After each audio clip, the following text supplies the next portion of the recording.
Just press transition when you want to start. Okay. And then when you stop, just press stop recording, stop streaming. Yeah. That's all you got to do. And then turn off the mic. Yep. Okay. Right now they can hear you, by the way. All right. We're gonna So hear press his transition to start. All righty. deepest, darkest secrets. Good. Okay. Call me if you need me. And welcome back to our CSC coverage here at the Toronto Expo. And I got my friend here, Justin from Dose Cards. And What's up, everybody? another thing that's near and dear to our hearts, TCGs once again. A lot of people, some guys, the sports guys don't understand, like, hey, we're guys talking about TCGs, but if you look at, where the growth is within the show here, it's among the TCG. And today we're going to specify on one particular TCG right now that is kind of like where everyone is, could you say it's like losing their minds over and collecting? Losing their mind. Yeah. Sold out everywhere, overpriced boxes, overpriced cards, I think, but expensive cards nonetheless. You're not saying that about your own pricing are you? I don't. No. I'm fair. We all got to make money, It's true. So once again, as you haven't guessed right now, we're going to talk about One Piece, and we're just saying right now is like bar none the most popular, the most desired, or the most collected TCG right now. Is One Piece. I've never seen it sold out from so many stores, so much people asking for it since the pandemic with Pokemon. The Shining Fates came out and everything. But up to now, Pokemon's still sitting on shelves. One Piece sold out everywhere. And if you do find it, the boxes are probably 3-4x on whatever retail prices are. So if we talk about it as I guess as a product or as a game and as a collectible, like what do you think was made it this successful? I think both, because they cater to both sides, because there are expensive versions of a card and there are a cheaper version of a card. So people who can't afford the super expensive, like, let's say, Manga Luffy. And the camera there too. Manga Luffy. Yeah. Let's get a close up there. Beckett 10. So the same effects on this card is on the secret rare version, which is only about like 50 or 60 bucks, where this raw is about $4,000 right now. So you could see that big price gap. So I think they kind of tend to both sides, collectors and gameplay. Plus the gameplay is amazing. You can't really beat it. It's so dynamically structured that anybody new learning it can pick it up very easily. Now, I find a lot of people who say are not necessarily familiar with, I guess, with One Piece or something. They never know like Pokemon or whatever.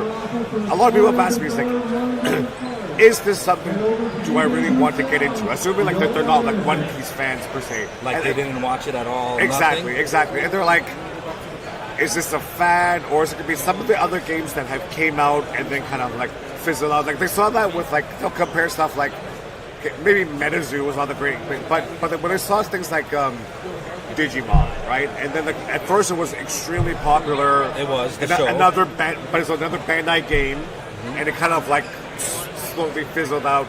Dragon Ball also like the cards has been a resurgence lately, last few years, because of the Fusion World and God Rares and stuff that came out. Correct. But for a long time it was like once very hyped up, and then it kind of like diminished, and then kind of brought it back up. So, do you think One Piece is heading that direction, or is like this is something like really different? Well, a couple things. Well, you said about the MetaZoo. MetaZoo never had a TV show. One Piece TV show's been out 20 plus years. Longest anime, right? Yeah. The cosplay at all these events, you see people dressed up as Zoro and stuff. They just did a collab with Puma. I think they were on the New York signs and stuff. It's kind of worldwide now. The reason why it wasn't as popular is because it wasn't dubbed. It was strictly in Japanese. And then they started dubbing it after. So it wasn't like Pokemon, like just mainstreaming it and it was on YTV and all those TV shows. It wasn't like that at that time. But now it's on Netflix. They got the live action. They got the collabs. Like it's here to stay. You can't forget about it. The good thing about it is I'm gonna kind of compare it to Pokemon, modern Pokemon right now, because in a Pokemon set right now, we know Pokemon is like the king right now, yeah, anime. Pokemon in the newest modern sets, there's no card in there for the collectors, let's say, that's even over $200 right now. Like the new set, Temporal Forces, the most expensive card is about $200, and then it trickles down to like $50, $60. With One Piece, how it kind of goes both ways with the collectors and the actual people who play the game is that you can't go into a Pokemon box and potentially get a $4,000 card, Right. a $3,000 card, and stuff like that too. So even when it comes to return on investment, like One Piece is kind of topping it. Even what they did with the manga. Let's see if we can get a close up of this. They use the comic book picture for the card. Like, that's beautiful. That's from OPO5, first anniversary. And then I also have my favorite, Zoro, PSA 10 manga. This is around like $1,500 right now. PSA 10's like $3,500. So this is the best card that you could get out of OPO6. This is one of the best cards that you could get in OPO5. There's 3 other ones. First anniversary, they had to make it a little bit spicy. But yeah, it's just, I just see it taking over, to be honest. The gameplay is just so good. I get calls every day at our store, Instagram messages. I just can't keep it in stock. Everybody loves it. I don't know what else to say. It's just, I think it might take some years, but it's gonna top Pokemon eventually. You really think so? Yeah, even up to now. OPO7 hasn't come out. EBO1's about to come out next week. I'm sold out already. OPO7 pre-orders are sold out. OPO8 pre-orders are sold out. This doesn't come out until close to December. OPO9 people are going crazy about because it's the second anniversary. It's just like, you put up pre-orders, sold out in minutes, you don't know what to do.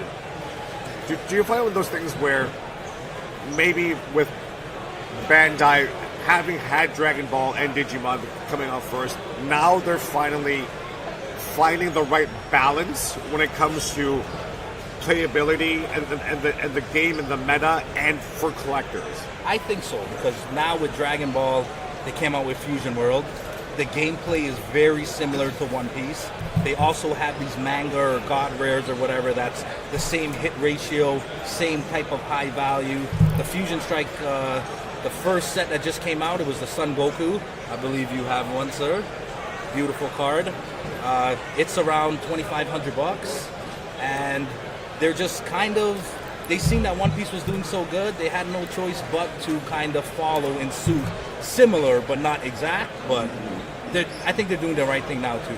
Also, Bandai's releasing Bleach, Demon Slayer, Hunter x Hunter, One Punch Man, all TCG games that's coming out in September, so that's something to look forward to as well. That's Battle Arena. Union Arena. Union Arena, sorry. I keep saying Battle Arena, but Union Arena. We have all the promos and the promo decks at our store too, so feel free. We're going to run a tournament for the new stuff as well. How is Union Arena, I guess, because it's only been in Japanese so far, because the English version's come out in September, October. Do you see it translating well? Because right now, you see, like, for the most part, like say like One Piece, it translates well, right? Like in terms of from the Japanese product to the English product, it's almost identical, right? It's going to be almost identical, the same thing. But my distributor did bring up a good point about the Union Arena.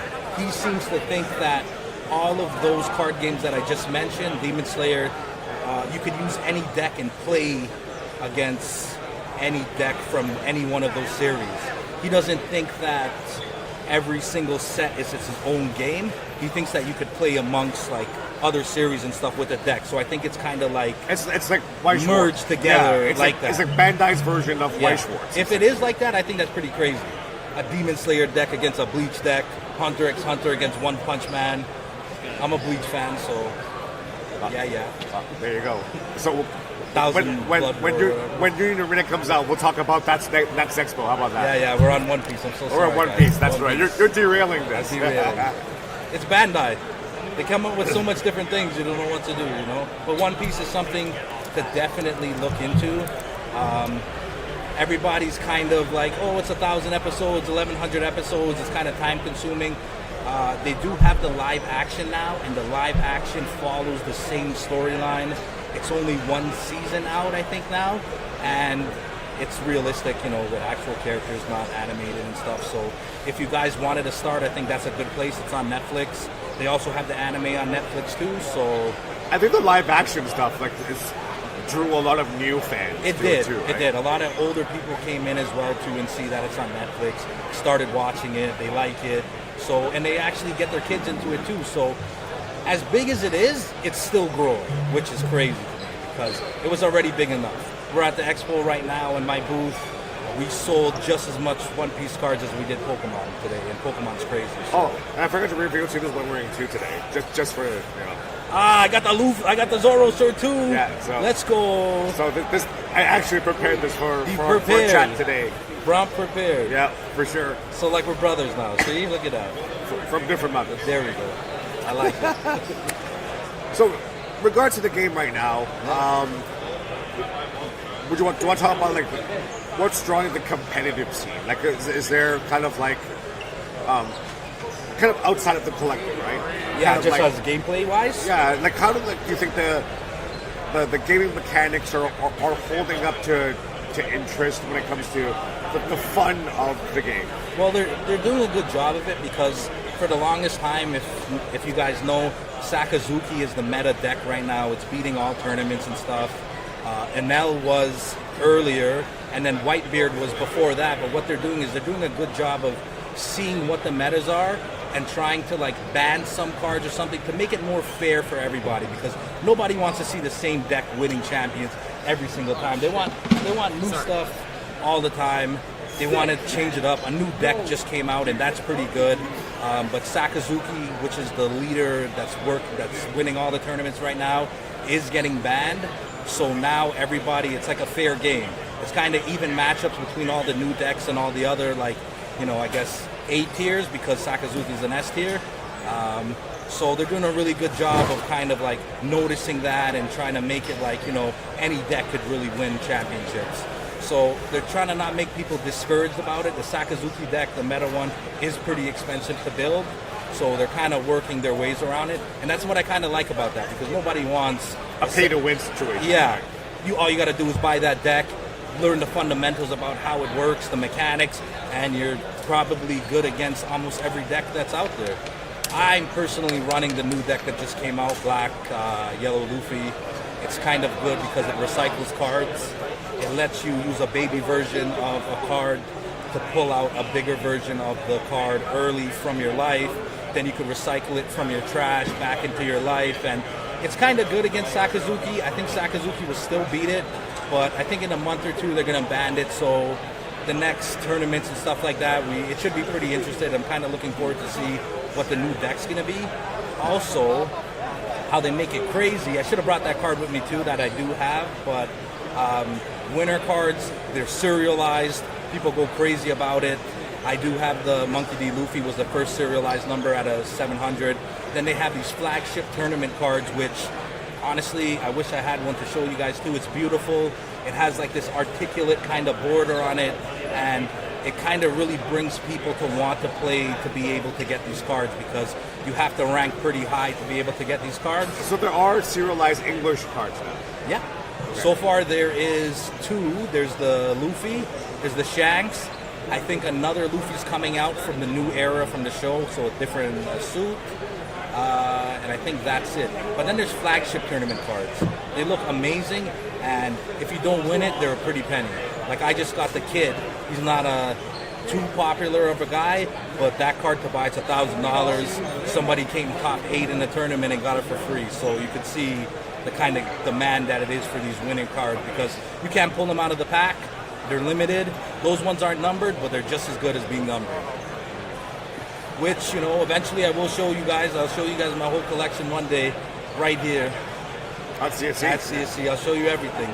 So if someone saying right now is, one of our viewers right now is hey, it's never got into One Piece cards yet. I want to open some boxes. Yeah. You know what I mean? Which were the ones you say that you would recommend them getting? Both, I guess, both in collecting, price-wise too, and also the kind of well, we could talk about that, but also for them to have the right cards to start building a viable deck. So that you could go with kind of on the collector side first, and then kind of on a playability side. Well, collector side, I would say whatever your favorite kind of like character is for the mangas, because the first set has Shanks, the second set has Ace, which is Luffy's brother. The third one has Sogeking. A lot of people like Sogeking. The fourth set has Sabo. The fifth set has Luffy, a signed Oda Luffy, a Kid, a Trafalgar Law, and 6 has the Zoro. So I would say whichever character you like, like either way, any manga that you get, the price point is still going to be up there. So it kind of depends on like what you're kind of favoring towards. Me personally, I say OPO 5 because I love Luffy, and OPO 6.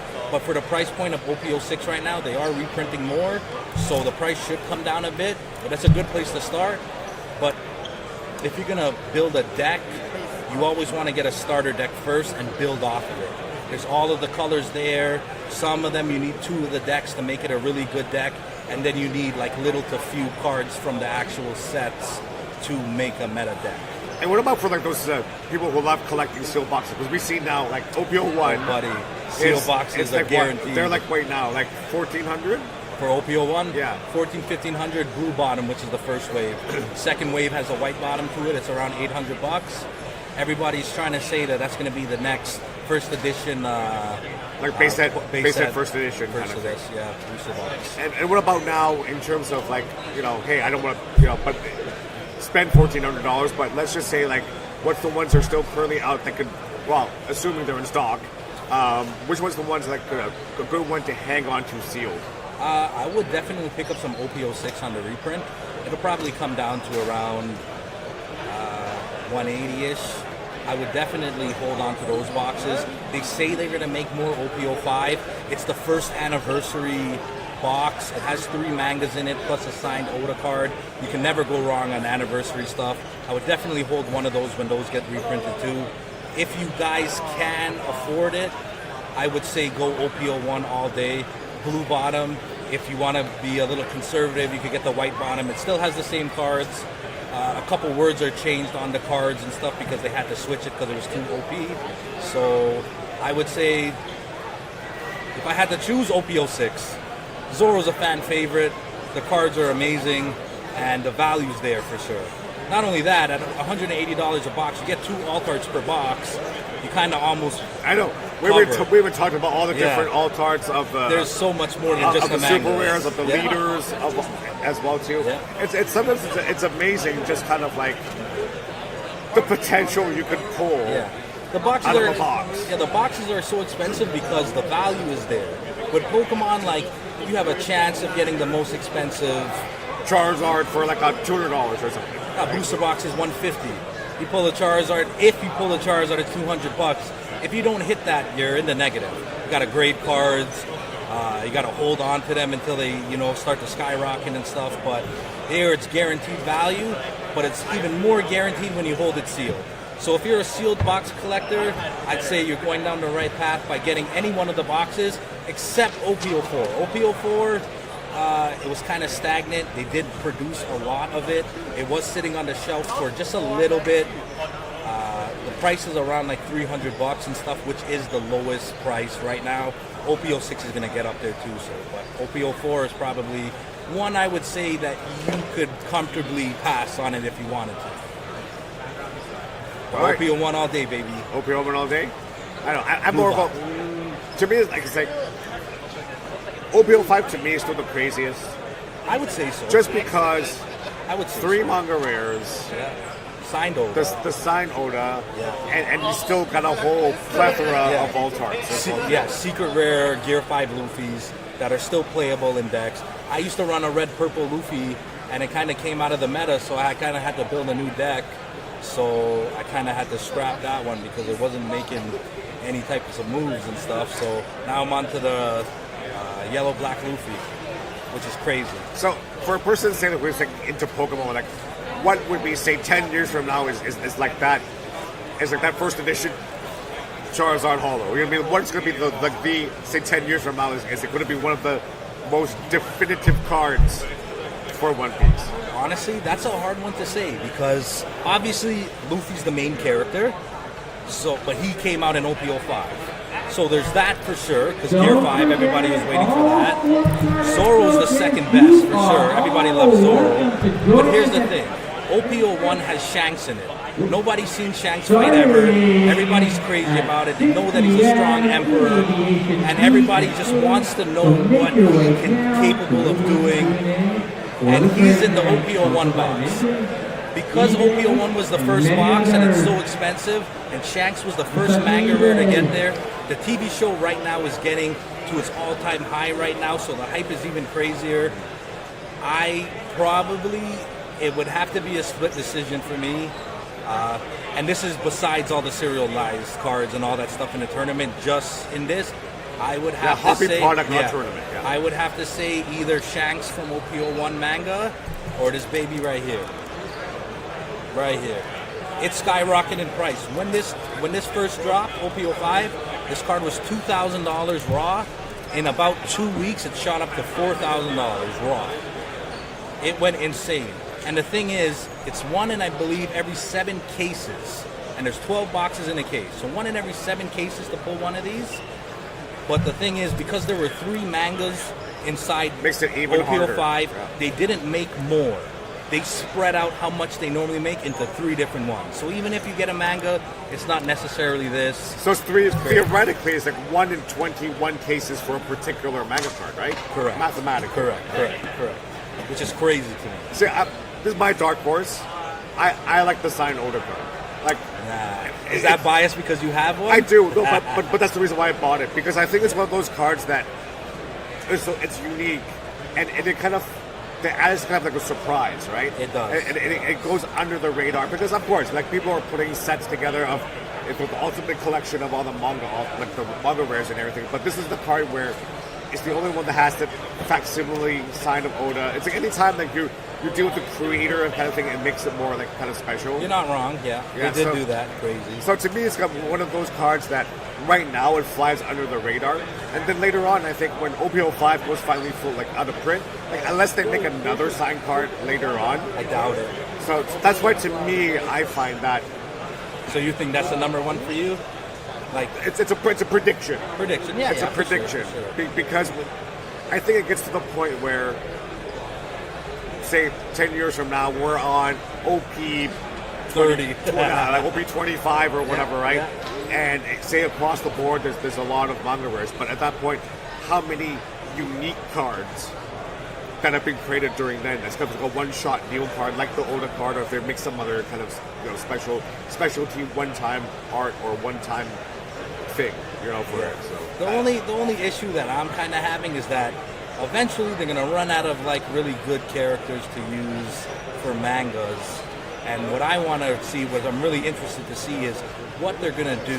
If they're going to redo this and make it a different scene, put 2 guys in one, or what, to be honest, because eventually you're going to run out of good characters to do it, because if you start using characters that aren't as popular, that's when you're going to start getting boxes sitting on shelves and nobody really wants it because that's not the person who they're looking for, and they rather get an older box or a newer box. So they're going on a hot streak right now, and we're just going to have to see what they keep doing. But from now till OP09, you guys are good. EB01 is coming out next week. It has a manga Chopper. Who doesn't love Chopper? Chopper's the best. He's the medic for everything. And he changes. He's like a moose, and he's a little guy, and he's a beast. Kind of reminds me of myself. Wow, I'm joking. He's calling himself Chopper now, right? No, I would say more of a Zorro, I'd have to say, or a Shanks. No one sees the power, but knows that it's there. I like that. I'm more of a Nepo. So, anyways, once again, thank you, Justin, for coming on and just to talk shop about One Piece, because a lot of people have heard a lot about it. Unless you're hiding like under a rock and you don't know about One Piece cards, but if you don't know, you should know. And if you guys have any questions, feel free to ask me. I'm more than happy to explain everything in more detail. If you guys have any questions, I'm always available. Yeah, and check them out on social media, and of course at their store, those cards. And it's just a great time to just able to talk about TCGs and kind of like what is like the thing now for TCGs. So I think it's One Piece. I double down on it. I'm still into Pokemon. Don't get it twisted. I wasn't trying to throw Pokemon out of the bus, but it was a good comparison. But One Piece, I believe, is the future. Ironic that OP07 is 500 years into the future. I think it'll make it to 500 years into the future. Oh, so self-fulfilling prophecy? Yeah. My kids will have this, and their kids will have this. I was going to say, 500 years from now, your kids are not alive. This will be like shriveled. But it's been around for 20 plus years. I don't see it going anywhere. They keep collabing with new people. They keep making new ways to get it in front of new customers and stuff. They make it relatable to people. If you guys watch the show, Luffy is kind of like a goofier person and stuff. If people watch Dragon Ball, he's kind of like Goku and stuff. Always wants the food. Always makes it really relatable. Well, because he was heavily inspired by Goku. Yeah, right? he was. Because I like Oda was a huge fan of Akira Toriyama. Right? So. Vegeta's my guy still. This is like the Vegeta. Zoro's like Vegeta. Luffy's like Goku. If they were to fight, I don't know who would win, but I kind of think Goku, Ultra Instinct. Over Ultra Ego? Over Luffy. No. I'm saying okay. I thought you could give the comparison. Vegeta, Ultra Ego, I think will smoke Zoro. But Zoro apparently is the king of hell, so hey. And Vegeta is the god of destruction, so imagine that. Imagine they made a manga and they put them two together. That'd be crazy. They've done ideas. They've done crossover toys before. They did. But I'm talking like a TV show, they go into another realm, because with Dragon Ball they go into different universes and stuff. It'd be kind of cool to see, to be honest. Oh, I would like that. It's like a Marvel DC kind of thing, right? Goku fighting Luffy. Honestly, they can't even make a winner, because they'd have to like make a tie or something. No, it's gonna make like the universe. They both get knocked out and they just like drop. The universe would explode or something. Yeah. End of the world or something. Cool. All right. Thanks for Justin. We'll catch you guys on the next one. All right. Peace. Take care.